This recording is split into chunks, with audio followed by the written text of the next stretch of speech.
2016 में जब जीएसटी का जब उन्होंने इसको पेश किया था पार्लियामेंट में, तो जेटली जी ने कहा था कि तभी भी यही बहस हुआ था कि आपके पास 4 है, 2 होना चाहिए क्योंकि सिंगापुर में 2 है। भाई सिंगापुर का और हमारा जो परिस्थिति है वो अलग है।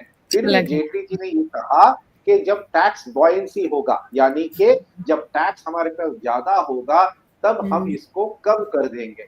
तब जब 2016 में 2016 में जब जीएसटी का इंट्रोडक्शन हुआ वो था, तब आपको याद होगा 85 करोड़ रुपया प्रति माह इसका कलेक्शन था।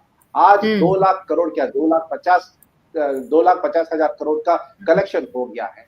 तो मेरे ख्याल से उस समय पर जो वादा किया गया था, उसी वादा को अब निभाया गया है, क्योंकि हम ज्यादा टैक्स मतलब टैक्स ज्यादा कलेक्शन हो रहा है और उसके कारण हम इन टैक्स स्लैब्स और रेट्स पे हम इसको कम कर सकते हैं।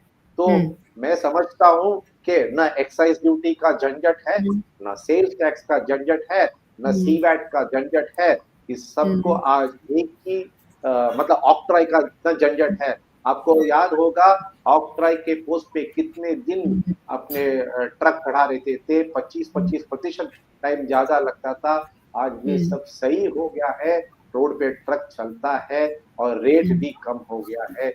इससे ज्यादा आप क्या मांग सकते हो? अभी भी ऐसे लोग हैं जो कहते थे कि आज अगर 5% कर सकते हो तो 0 क्यों नहीं हो सकता? अपेक्षा रखना सही है, अपेक्षा रखना सही है और रखना भी चाहिए, किंतु 0% 0% कहाँ लागू होता है?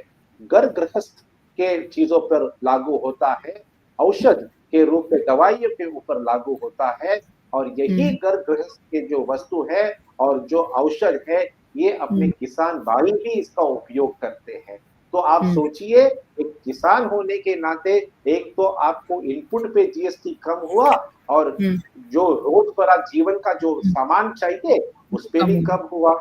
अब भाई साहब, अब इसके ऊपर हम और क्या मांग कर सकते हैं?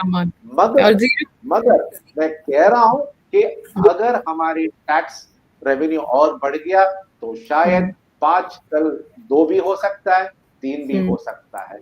ये अभी हमारे हाथों में है। जो टैक्स बनता है उसको शिद्दत से एक सत्य रूप के हिसाब से आपको भरना चाहिए।